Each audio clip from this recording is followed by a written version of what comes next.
Hi my dear friend, good morning all of you. My YouTube channel पर आपका स्वागत है। आज के लिए जो क्लास है वह देखते हैं यूपी टीजीटी पीजीटी के लिए, जिसमें आपको सब्जेक्ट फिजिक्स आज पढ़ाते हैं।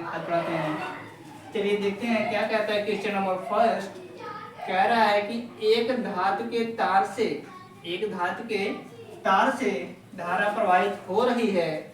यदि तार को गर्म किया जाए तो कौन सी मात्रा बदलेगी। मान लीजिए तार है, उसमें धारा प्रवाहित हो रही और गर्म करने पर कार्य कौन सी मात्रा बदल जाएगी। कार्य केवल बाह्य गति का गर्म करने पर केवल बाह्य गति बदलती है, ऐसे कोई बात नहीं है। कार्य केवल प्रतिरोध ही बदलेगा, नहीं। केवल प्रतिरोधकता नहीं, केवल प्रतिरोधकता भी नहीं बदलेगी। ये तीनों आपस में बदलेंगे अगर तार को गर्म करेंगे। तो option number D is right answer होगा। इसके बाद क्वेश्चन नंबर सेकंड कहता है कि एक इलेक्ट्रॉन गन 3×10⁻16 इलेक्ट्रॉन प्रति सेकंड उत्सर्जित करती है। वे निम्न का करंट बनाएंगे। हम जानते हैं Q बराबर होता है यानी E के, Q बराबर यानी के, और करंट कह रहा है मतलब विद्युत धारा कह रहा है I बराबर होता है Q/T के। तो I बराबर हो जाएगा, Q का मान यही रख दीजिए यानी E/T। देखिए इलेक्ट्रॉन की जो संख्या दी गई है यहाँ रख दीजिए। अब इलेक्ट्रॉन का मान होता है 1×10⁻⁻19 और जो T दिया है उसको आप छोड़ दीजिएगा। ऑप्शन जो आएगा ये आपका डी राइट आंसर होगा। 4.8×10⁻³ इसके बाद देखते हैं, इस सूत्र पे रखिएगा तो ये ऑप्शन राइट होगा। कह रहा है एक आदर्श वोल्ट मीटर का जो आंतरिक प्रतिरोध होना चाहिए। आदर्श मतलब जानते हैं, कोई सी बात को मानने वाला। कह रहा है एक आदर्श वोल्ट मीटर का जो आंतरिक प्रतिरोध होना चाहिए। प्रतिरोध मतलब जानते हैं रुकावट। मान लीजिए कोई आदर्श व्यक्ति है, का उसमें कोई रुकावट डालेगा नहीं, उसको जाने देगा, तो उसका जो मान होगा वह शून्य होगा, अनंत नहीं होगा। जो आंतरिक प्रतिरोध का स्रोत बराबर होगा नहीं, ये बराबर तो नहीं हो सकता। ऋणात्मक कैसे होगा। जो आदर्श व्यक्ति है उसको तो कौन रोकेगा भाई, उसका तो शून्य होगा, उसको कोई नहीं रोक सकता। तो option number A right answer होगा। इसी प्रकार क्वेश्चन नंबर 4 कह रहा है कि एक आदर्श सेल आंतरिक प्रतिरोध का मान है। एक सेल के जो आंतरिक प्रतिरोध है उसका मान होता है। अब ये भी आदर्श सेल है। आदर्श मतलब बहुत, देखिए जो आदर्श दिया है, आदर्श मतलब ये होता है किसी बात को मानने वाला। अब कह रहा है उसका आंतरिक प्रतिरोध मतलब उसके कोई रुकावट डाले। बताइए जो आदर्श व्यक्ति होगा उसमें कोई रुकावट डालेगा उसका नहीं। इसमें ऑप्शन दिया है जो शून्य दिया है, शून्य इसका राइट आंसर होगा। मतलब उसको कोई रुकावट नहीं करेगा। जिसका कोई रुकावट नहीं करेगा तो उसका शून्य ही होगा। तो c option is wrong, b option is wrong, d option is wrong, a option is right. ठीक, इसके बाद देखते हैं क्वेश्चन नंबर 5। क्वेश्चन नंबर 5 कह रहा है सेल से ली गई धारा I और सेल के टर्मिनल वोल्टेज V के बीच ग्राफ खींचे जाते हैं। तो कौन सा सही होगा, ये आपको भाई याद रखना होगा। जो ग्राफ आपको याद रखना होगा। Option number b right answer होगा। ये गलत ऑप्शन है, ये भी गलत है। ग्राफ के लिए आपको याद रखना है।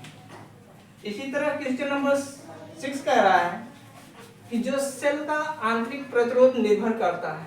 सेल का आंतरिक जो प्रतिरोध है वह निर्भर करता है इलेक्ट्रोड के बीच की दूरी। जाहिर सी बात है, अगर इलेक्ट्रोड के बीच की दूरी रहेगा तो आंतरिक प्रतिरोध बदल सकता है। दूरी बढ़ेगी तो भाई आंतरिक प्रतिरोध भी बढ़ेगा। इसी तरह कह रहे हैं इलेक्ट्रोड का क्षेत्रफल मतलब अगर क्षेत्रफल ज्यादा हो गया तो धारा कम भी हो सकती है, और क्षेत्रफल कम हो गया तो क्षेत्रफल धारा अधिक हो सकती है। कह रहा है इलेक्ट्रोड की प्रकृति कैसी है, मतलब वो धारा उसमें ज्यादा प्रवाहित हो रही है, कम प्रवाहित हो रही है, उस पर भी डिपेंड करता है। और ऑप्शन नंबर डी कह रहा है ये ऑप्शन नंबर जो डी होगा ये राइट होगा। ये सभी इलेक्ट्रोड के बीच की दूरी पर भी निर्भर करता है, इलेक्ट्रोड के क्षेत्र पर भी निर्भर करता है, इलेक्ट्रोड की प्रकृति पर निर्भर करता है। तो इसलिए option number D is right answer होगा क्वेश्चन नंबर 6 का। चलिए कह रहा है एक तार में, क्वेश्चन नंबर 7 कह रहा है कि एक तार में 30 सेकंड तक 20 म्यू ए धारा प्रवाहित हो रही है। जो ए है वह एम्पीयर धारा हो रही है। कह तार से गुजरने वाला इलेक्ट्रॉनों की संख्या क्या होगी। आप जानते हैं Q बराबर होता है NE के, Q बराबर NE के, और I जो होती है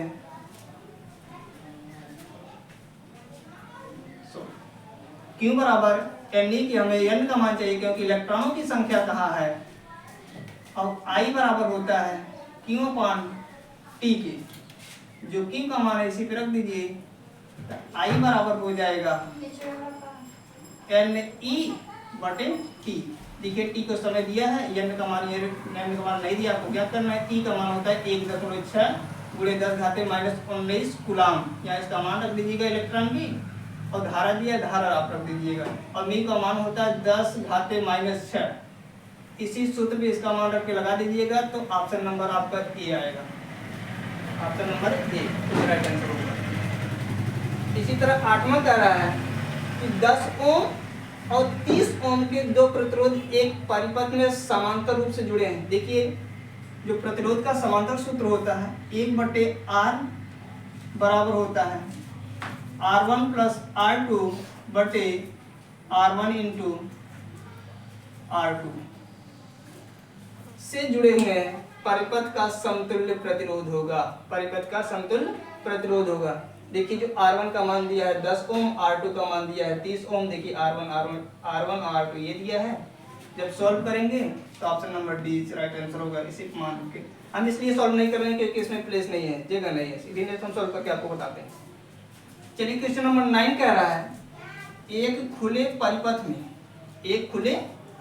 में एक सेल का विभवांतर 6 वोल्ट है, लेकिन जब उसमें धारा 2 एम्पीयर की धारा खींची जाती है तो यह 4 वोल्ट भी हो जाता है। कारण सेल का आंतरिक प्रतिरोध है, सेल का आंतरिक प्रतिरोध है। हम जानते हैं V बराबर होता है I × R के। देखिए 6 वोल्ट विभवांतर का है और वोल्ट ये भी दिया है। 6 में से 4 घटा देंगे तो 2 आ जाएगा। वोल्ट कितना आ गया, 2 आ गया। और पूछा है का आंतरिक प्रतिरोध मतलब R पूछा है, और I दिया है 2 एम्पीयर। आप 2 लिख दीजिए और R लिख दीजिए। देखिए 2 1 2 1 कट गया, 1 आया। R का प्रतिरोध कितना है, 1 ohm. Option number is right answer, sorry D. Option number D is right answer. अब देखिए कह रहा है इनमें से कौन सा VI प्लांट ओमिक है, इनमें से कौन सा VI प्लांट ओमिक है। ये आपको क्वेश्चन स्वयं करना है और हमें कमेंट बॉक्स में सॉल्व करके बताइएगा इसमें ऑप्शन कौन सा राइट होगा। Thank you. जो आपकी क्लास है यहीं पर समाप्त करते हैं। नेक्स्ट वीडियो में रहने के लिए हमारे चैनल को सब्सक्राइब करिए और वीडियो को लाइक करके ये बताइएगा ये क्लास आपको कैसी लगी। Thank you.